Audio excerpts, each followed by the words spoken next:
Мне кажется, нормы довольно-таки логические, то есть знание гагаузского языка и румынского, мне кажется, чтобы... Как будто это было логично и до этих предложений Центра избиркома, правда? Ну, имею в виду, что только 10% хорошо владеют гагаузским языком. Мне кажется, что это может быть проблема и в этом смысле. То есть у нас была башкан, которая очень плохо говорила по-гагаузски. Я сам не владею языком, но носители говорили, что она практически заучивала какие-то фразы и не владела им.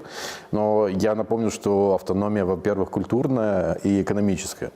То есть есть смысл требовать от башкана, который должен сохранять культурную особенность народа, чтобы он говорил на языке этого народа. Но теперь башкан должен знать и румынский язык, что в принципе тоже логично, как будто бы, опять да? же, представитель региональной власти, который общается с Кишиневым, есть какая-то документация, которая идет на государственном языке, то тоже есть смысл, чтобы это все было. Понятно, что языковой вопрос будет очень остро стоять, и буду говорить о денационализации ГГУЗ, хотя я бы сказал, что наоборот, больше сейчас делает центральное правительство, чем сами региональные власти для того, чтобы консервировать язык. Есть курсы, которые оплачиваются из Кишинева, есть инициативы для того, чтобы сохранить этот язык.